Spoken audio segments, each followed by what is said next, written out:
আসলে হক ও বাতিলের মাঝে এই যে দ্বন্দ্ব, এটা চিরন্তন। আল্লাহ রাব্বুল আলামিন মানব জাতিকে যখন পৃথিবীতে পাঠান, তখনই তার শত্রু রূপে মানব জাতির আগেই পৃথিবীতে শয়তানের আবির্ভাব হয়। আল্লাহ রাব্বুল আলামিন যখন সমস্ত ফেরেশতাদেরকে আদম আলাইহিস সালামকে সিজদা দেওয়ার নির্দেশ দিলেন, ওয়াইজ কুল্লা লিল মালাইকাতি ইসজুদু লি আদম ফাসাজাদু ইল্লা ইবলিস, সবাই সিজদা করলো কিন্তু ইবলিস সিজদা করে নাই। আল্লাহ বললেন ফাখরুজ ইন্নাকা মিনাস সাগিরিন, সূরা আরাফে আছে, বেরিয়ে যা। ইবলিস এই চ্যালেঞ্জ করেছিল, ক্বালা আনজিরনি ইলা ইয়াউমি ইউবআসুন, হে আল্লাহ আমাকে তো তুমি বের করে দিচ্ছ, তো আমাকে কিয়ামত পর্যন্ত হায়াত দাও। ক্বালা ইন্নাকা মিনাল মুনজারিন, আল্লাহ কি বললেন, তোমাদেরকে কি করা হলো, তোমাকে অবকাশ দিয়ে দেওয়া হলো। তখন শয়তান দীপ্ত কণ্ঠে ঘোষণা করেছিল যে আপনি যার কারণে আমাকে এই জান্নাত থেকে বিতাড়িত করেছেন, লাআকউদান্না লাহুম সিরাতাকাল মুস্তাকিম, আমি অবশ্যই তাদেরকে গোমরাহ করবার জন্য, তাদেরকে পথভ্রষ্ট করবার জন্য আপনার সিরাতে মুস্তাকিমে বসে থাকব। এই যে হক বাতিলের দ্বন্দ্ব, এটা পূর্বে থেকে আছে, কিয়ামত পর্যন্ত থাকবে। এই হকের সাথে বাতিল, এই বাতিলকে আমি কিভাবে মোকাবেলা করব? বাতিল এক স্রোতে আসবে না, বারবার এক পদ্ধতিতে ধোঁকা দিবে না। যেমন এই সূরা আরাফে ইবলিস হযরত আদম আলাইহিস সালামকে তিনটি পদ্ধতিতে ধোঁকা দিয়েছে। আল্লাহ রাব্বুল আলামিন যখন হযরত আদম আলাইহিস সালামকে জান্নাতের ওই বিশেষ গাছের কাছে যেতে নিষেধ করলেন এবং তার ফল খেতে নিষেধ করলেন, তখন এই ইবলিস জান্নাতে প্রবেশ করলো, যে কোনো শুরুতে, যে কোনো আকৃতিতে। যাওয়ার পরে সে বলল, আরে তোমাকে তোমার রব এগুলো কেন নিষেধ করেছে জানো? আন তাকুনা মালাকাইন, তোমরা যদি খাও এই ফল টল এগুলো, তাহলে তো ফেরেশতা হয়ে যাবে। তোমরা যদি ফেরেশতা না হও এই জন্য নিষেধ করেছে, খাও, খেয়ে ফেলো, ফেরেশতা হয়ে যাবা। ধোঁকায় কাজ হয় নাই, তো দ্বিতীয় দিন আবার আসছে, আও তাকুনা মিনাল খালিদিন, অথবা তোমরা তো আরে এই ফল খাইলে জান্নাতে চিরস্থায়ী হয়ে যাবা, এই জন্য নিষেধ করেছে, খেয়ে ফেলো। দেখে যে এই কসমও কাজ হচ্ছে না। তৃতীয়বার একবারে পাগড়ি টাগড়ি লাগায়া, হাতে তসবিহ নিয়া, লাঠি নিয়া, লা ইলাহা ইল্লাল্লাহ জিকির করতে করতে একবারে মা হাওয়ার কাছে ঢুকছে। আয়েশা কইতেছে, ওয়াকাসামাহুমা ইন্নী লাকুমা লামিনান নাসিহিন। আয়াতে আছে না কোরআন শরীফে? একেবারে দরবেশ হাইজা, একবারে বিশ্ববিখ্যাত বুজুর্গ আদম আলাইহিস সালাম তো এই সূরত কখনো দেখে নাই, আবার হাতে তসবিহ, আবার লা ইলাহা ইল্লাল্লাহর জিকির। ওরে মাবুদ, তো আবার কসম খাইতেছে। আয়েশা ইবলিস বলতেছে, সে তাদেরকে ওয়াকাসামাহুমা, সে তাদেরকে কসম দিল, ইন্নী লাকুমা লামিনান নাসিহিন, আমি অবশ্যই তোমাদের কল্যাণকারী। তো ইবলিস কয়েকভাবেই কি করেছে, ধোঁকা। এখনো ফিতনা ওই আবু জাহেলের তরিকায় আসবে, বিষয়টা এমন না। আয়েশা তোমাকে বাধা দিবে যে নামাজ পড়িও না, আয়েশা তোমাকে বলবে মাদ্রাসা বন্ধ করে দাও। ফিতনা এখন আসবে, এইভাবে আসবে না। ফিতনা এখন আসবে কিভাবে? ফিতনা আসবে বলে অর্থ বুঝে কোরআন না পড়লে, অর্থ না বুঝে কোরআন পড়লে গুনাহ হবে, অর্থ বুঝে কোরআন পড়া ওয়াজিব, এই ফতোয়া দিয়ে ফিতনা আসবে। ফিতনার আকৃতি পাল্টে যাবে। এই ফিতনাকে মোকাবেলা করার জন্য তো আবার তৈরি থাকতে হবে। ফিতনা কিভাবে আসবে? যে আলেম ওলামা এরা এই মসজিদ মাদ্রাসা নিয়ে বসে থাকে, এরা ধর্ম ব্যবসায়ী, এরা ধর্ম পুঁজি করে খায়। এখন এই ফিতনা মোকাবেলার জন্য তোমার কাছে কি আছে? তুমি এই প্রশ্নের জবাব কিভাবে দিবে? হক ও বাতিলের এই যে দ্বন্দ্ব, এটা চিরন্তন থাকবে। ফেরাউন আসছে, তো আল্লাহর সাথে কাকে পাঠায় দিয়েছেন? মূসা আলাইহিস সালামকে পাঠায় দিয়েছেন। নমরুদ আসছে, তো সাথে কাকে পাঠাইছেন? হযরত ইব্রাহিম আলাইহিস সালামকে পাঠায় দিয়েছেন। সমাজে আবু জাহেল তৈরি হয়েছে, তো বিশ্বনবী মুহাম্মদুর রাসূলুল্লাহ সাল্লাল্লাহু আলাইহি ওয়াসাল্লামকে পাঠায় দিয়েছেন।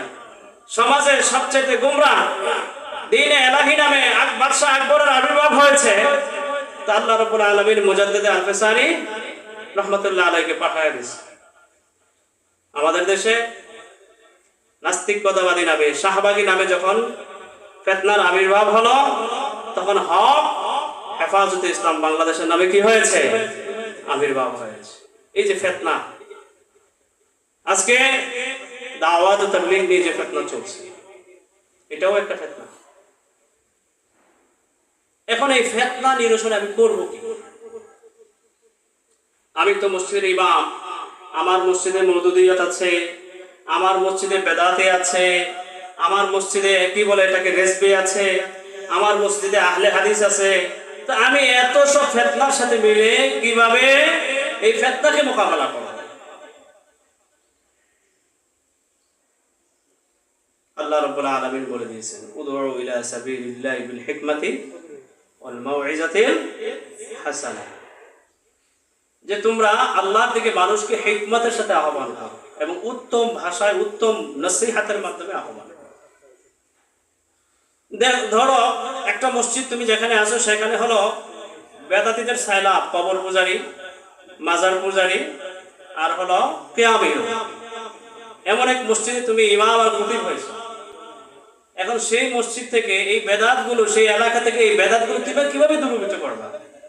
তুমি যা যদি প্রথম দিনে বলো কিয়াম বেদাত, মাজার পূজা শিরক, কবরে সেজদা দেওয়া শিরক, এই কথাগুলো সত্য না মিথ্যা? বলেন, এই কথাগুলো সত্য না মিথ্যা? কিন্তু প্রথম দিনের জুমায় যদি এই ভাষণটা দাও, জুমার পরে এই মসজিদে থাকতে পারবে না, লাঠি দিয়ে পিটিয়ে বের করে দেবে। কিন্তু তুমি যদি মনে করো না আমি হক কথা কমই, এখন আমি মরলে মরছি, বাঁচলে বাঁচলে, তাহলে তুমি তো থাকতেই পারবে না, আর ভবিষ্যতে কোনোদিন তোমার মতো হকপন্থী কেউ এখানে আসতেও পারবে না। তোমাকে এখানে হিকমত অবলম্বন করতে হবে। আমার এক ওস্তাদ ছিল মমতাজুল করিম সাহেব, এখনো আছেন। হুজুর বলতেন যে হুজুরের মসজিদে কিয়াম বেদাত কিভাবে দূর করছেন। আমি দোয়ারে দুইটা নাম দিছি, একটার নাম হলো ছোট দোয়া আর একটার নাম হলো বড় দোয়া। তো আমি নামাজের পরে দোয়া করতাম, এটা হলো সংক্ষিপ্ত দোয়া, আর নামাজের পরে যে দোয়া হইতো এটার নাম দিছি বড় দোয়া। তো হেরা কিয়ামে বড় প্রেমী, ভালোবাসে। আমি 2-3 দিন যাওয়ার পরে এমন লম্বা কিয়াম দিলাম, আধা ঘন্টা দাঁড়ায় রয়েছে আর বসি না। দেখি যে মুরব্বীরা পার আরে এরম করে। আমি তো আজকে নবী জুয়ান মানুষ, এক একটা সিগুলি কইতেছি আর ইয়া নাবি সালাম আলাইকে কইতেছি, দেখি আজকে নবী কতটুকু যায়। এইভাবে কয়েকদিন যাওয়ার পরে ওমা যেদিনে কই যে আজকে নামাজের পরে বড় দোয়া হবে, ওই দিন দেখি আর কেউ নাই। তাহলে বাতিল আছে না গেছে? এই হিকমত। তুমি যদি প্রথম দিনে যায় কিয়াম বেদাত, তো তোমার তো কথা কইতে দিত না। তুমি হিকমতের সাথে কাজ করো। মানুষের হৃদয়কে জয় করতে হবে, বাতিল দমন করতে হলে আমাদের সর্বক্ষেত্রে উসওয়া হলো মুহাম্মদুর রাসূলুল্লাহ। লাকাদ কানা লাকুম ফি রাসূলিল্লাহি উসওয়াতুন। তুমি বাতিল কিভাবে দমন করবা? এখানেও তো রাসূলের আদর্শ আছে। দুনিয়ার একেবারে সারা গোটা দুনিয়ার মানুষ রাসূলের বিপক্ষে। 40 বছর বয়স, ওহী নাজিল হলো, রাসূল নবুয়ত পেলেন। নবুয়ত পাওয়ার সাথেই দুনিয়ার মক্কার সব মানুষকে ডেকে দ্বীনের দাওয়াত দিয়েছে। কি করছে? ঘরে ঘরে, ডোর টু ডোর, বন্ধু যে, নিজের আপনজন যে, এদের মাঝে আস্তে আস্তে আস্তে আস্তে দাওয়াতি কাজ করছে। 3টা বছর গ্রাউন্ড তৈরি করছে, ফিল্ড তৈরি করছে। 70-80 জন মানুষ মুসলমান হয়ে গেছে, তলে তলে কেউ যায় না। যখন একটা পরিবেশ তৈরি হয়ে গেল, 3 বছর পরে নবুয়তে আল্লাহ রাব্বুল আলামিন আয়াত নাযিল করে দিলেন, ওয়ানযির আশিরাতাকা আকরাবিন।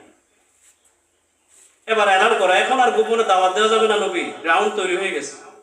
তো তুমি তো যে কথাটা বলতেছিলাম যে বাতিল আমি কিভাবে মোকাবেলা করব, এটা প্রতিরোধে উত্তম উসওয়া হলো মুহাম্মদুর রাসূলুল্লাহ।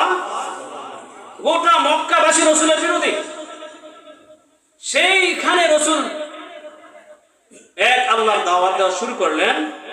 প্রথমে কিভাবে দিলেন, 3 বছর পরে কিভাবে দিলেন, কিভাবে শক্তিশালী হলেন, এরপরে প্রয়োজনে হিজরত করলেন।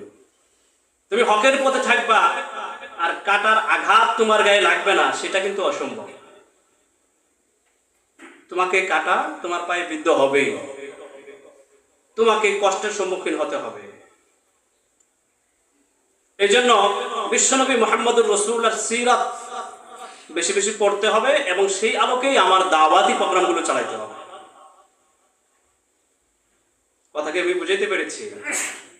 এটা হলো আমাদের জন্য উত্তম নমুনা। দেখো, এই মক্কার মুশরিকদের মাঝে রাসূল দাওয়াতের কাজ করেছেন, কাজ হয় নাই, দীর্ঘ 13 বছর কাজ করেছেন। 13 বছর পরে আল্লাহর হুকুম হয়েছে, তো রাসূল মদিনায় হিজরত করে চলে গেছে।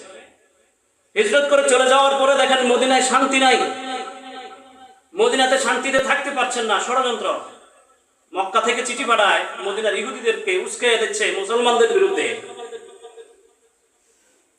তো রাসূল আরবি সাল্লাল্লাহু আলাইহি সাল্লাম কি করলেন? চূড়ান্ত অপারেশনের সিদ্ধান্ত নিলেন। প্রথমে তোমার জ্বর হয়েছে, মাথা ব্যথা হয়েছে, পেট ব্যথা হয়েছে, এখন তোমার ডাক্তার কি করে নাপা দেবে, তোমার প্রাথমিক চিকিৎসা করা হবে।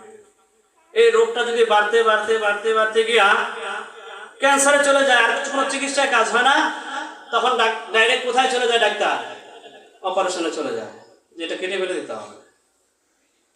তো 13টা বছর মুহাম্মদুর রাসূলুল্লাহ সাল্লাল্লাহু আলাইহি সাল্লাম এদের পিছনে দাওয়াতের কাজ করেছেন।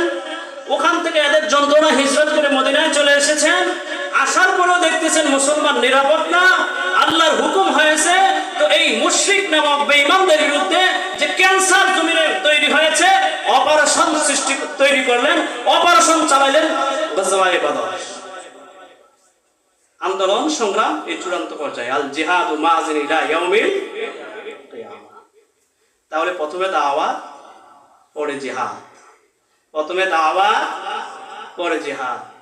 এই হলো বাতিল ফিতনাকে মোকাবেলা করার কিছু পদ্ধতি। আমার উস্তাদ মুহতারাম আল্লামা নূর হোসেন কাসেমী নফরাল্লাহু মারকাদা হুজুর বলতেন, বাতিল যেভাবে আসে সেরূপে তাকে প্রতিঘাত করতে হবে, তাকে প্রতিরোধ করতে হবে।